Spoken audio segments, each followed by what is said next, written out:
Strong words there coming from the Minister of Sport, Zizi Kodwa, who is asking for answers and is seeking answers from the leadership of cricket in South Africa due to the composition or the makeup of the Proteas T20 World Squad that is going to the World Cup next month. And on Sports Live tonight, we've invited a former Protea, a former Scotland international, by the way, a man who was forced to go out of the country and play for another country because he was not allowed to represent South Africa at the time due to the color of his skin. And when South Africa was readmitted to international cricket, he became then the first player of color to make the Proteas team and was the only one in the 1992 World Cup squad. And 32 years later, we seem to find ourselves in a similar situation. And Omar Henry joins us on the line now. Good evening from us on Sports Live, Mr. Henry, and thank you for speaking to us tonight, sir.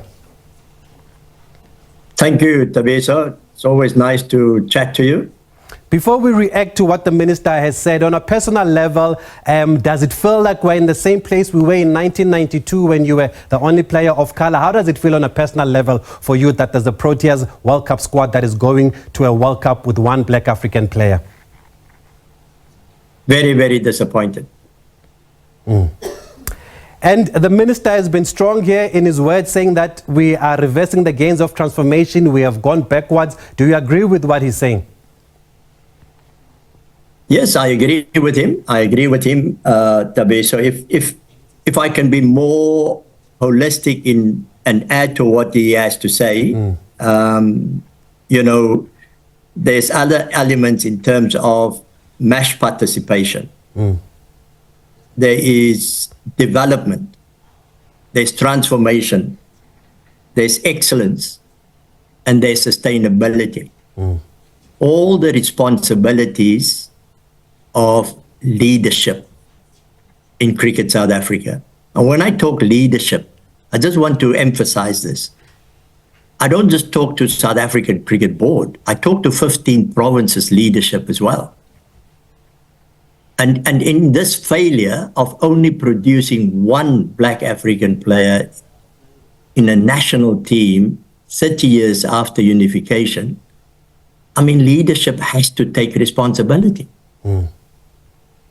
And I'm glad you started on that, because there is a consensus that the best 15 players were picked here. So this is not an attack on the squad that has been picked. These are the informed players that can do the job for the country. And you are highlighting that the problem is below the Proteas setup and it starts with the unions. Then what kind of responsibilities must these leaders take then, Omar Henry? Because there are also measures that have been put in place in provincial cricket that are supposed to help in this pipeline of producing this quality black African players. And it seems like those systems are not working.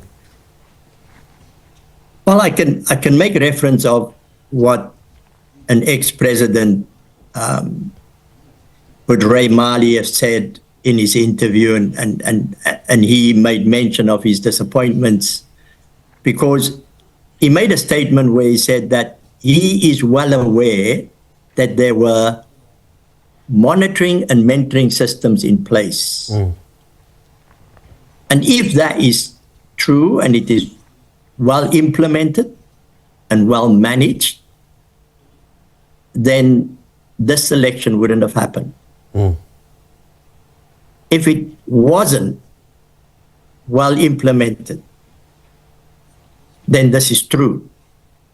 Then we have to go and look at all the years of this presidential plan that Ray was basically the catalyst of that presidential plan to address the inequalities and make sure that underprivileged people or provinces or players or whoever in the cricket system get the fairness in terms of development, transformation, access to the game, affordability, and those who've got talent gets nurtured into excellence, and then they get selected for South Africa.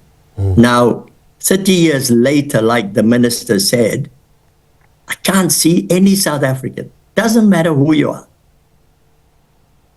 can be satisfied with this outcome.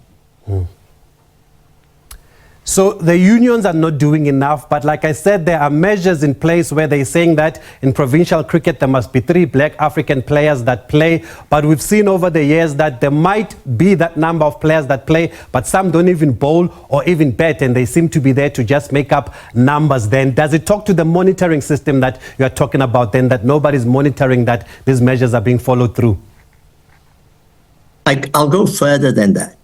I'll go further than that. When you get selected, you selected for a reason, for a purpose. You're either a bowler or a batsman, or a wicket keeper, or an all-rounder, or a spinner, whatever. If you're not used, then somebody has to give a reason, right? Now, I personally was confronted with it in 1992. Where my issue was basically, if I was the only recognized spinner to go to 92 World Cup, and we played in New Zealand on a turning wicket, why wasn't I selected? And when I addressed it, right, I'm still struggling to get answers. And over the years, the same thing happened in different forms, in different ways, right? So that's the one point. If you get selected and you don't get used, then how can you show that you're either good enough or you're not good enough? Now, those are the things that we need to address. Why am I selected? Am I just a number? Am I window dressing? Am I just a tick box exercise? What is it? How do you arrive at my selection? And somebody needs to explain that, because there's so many examples over the years of that. The other one is, the player that you selected, has he or she performed sufficiently or consistently at the level that is required to be at that level and belong at that level? Is there data that can acknowledge that and prove that? Surely there is. And if there isn't, then you get sent back to a level where you get further development to improve. That is the monitoring system, the mentoring system that Budray is talking about. Now, did that work? No. I don't think so. I don't think so. Who is involved there? Who is in charge there? Who is in control there? Who is responsible for that? Cricket South Africa and all 15 provinces have a transformation arm or department. What is it responsible for? Yeah. And the other concern you raised... There's provinces today that is still struggling to implement the presidential plan. Now we're talking here 2008, 2009. It's 2024. 15 years later. And there's another issue you raised, Mr. Henry, many years ago in your book, The Man in the Middle. And it looks like it's coming to the surface again, that there is a lack of black batters, black African batters at the moment. It seems that Themba Bavuma is carrying the weight of the country on his shoulders as the only black batsman in this country. And you highlighted that this could have happened and it could have been avoided, but it hasn't been avoided. And now we are in a situation where there's going to be a camp now specifically for black batters. You know, I'm not laughing. I'm laughing because I'm very, very disappointed. You know, it hurts. It hurts. 30 years down the line. The game consists of batsmen, bowlers. In batting, you get various types of batters: opening batters, middle order batters, all-rounders. Now, you don't have to be a genius to work these things out. So when you design a development program for cricket, and we're in a new South Africa, then surely your different categories of the game will reflect the ethnic groups that participate out of your mass participation. Now, if you go down to mass participation, it reflects South Africa. When you arrive at the national team, it doesn't. Now, I'm struggling to really sit here and talk to you about this because I feel I'm part of this. And I cannot be in denial. Yeah. And previously you were also a convener of selectors, and the other talk now is that there are no conveners of selectors, so the selection is left to the coach, and the coach will always pick the best available team regardless of maybe of the targets and the responsibility that Cricket South Africa has here in the country. Where do you stand in that debate? Do we need to go back to the days of conveners of selectors, or is it correct to leave all the responsibility to the head coach? You know, one can find weaknesses in both if you want to, right? But let's look at it realistically on what we're doing today.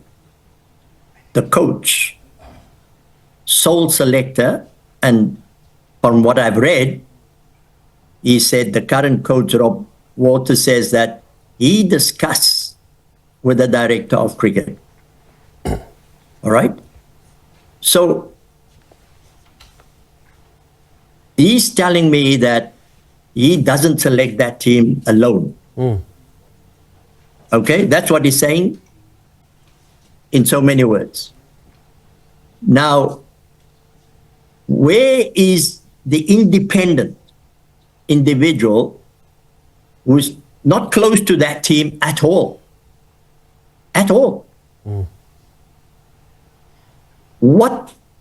Who's his voice? And since the inception of cricket, long time ago, before I was born, there were selectors, right? I just read an article on selection of teams in the modern game, where the coaches, the director of cricket, the convener of selectors have agreed to give umpires caps in all first-class games played domestically, and they take that data of the players to identify and make them candidates for selection. Okay. So they see it. They don't just talk about it. Yeah. The years when I was convener, we used to talk about what we saw at games at Newlands or at the Wanderers or wherever, and we looked then at the data of the scorecards and the averages and the strike rates and all that. You've got the numbers to guide you in your decision making. Yes, that's a very good point that you're making. Unfortunately, because of time, Mr. Omar Henry, we're going to have to leave it there. But I know that in your book, all this is there. You've spoken about it. The man in the middle, it is still available there. And it's a big concern that you have and that most South Africans also have, that 30 years in this democracy, we seem to be back at square one. But thank you for the time you've given us tonight on SABC, and we'll continue having this conversation going forward. Pleasure, Tavesa, and all the best, man. Thank you. Former Proteas spinner, as well as Scotland international, convener of selectors, also Mr. Omar Henry, who is very passionate about cricket and development. And he's not just looking at the surface, but he's looking at what's happening below. And I think that is where the big problem is, because there is no questions about the team that has been picked, that these are the form players and the best players available. But why is the system not producing enough black African players? And what are we celebrating then in these 30 years of democracy?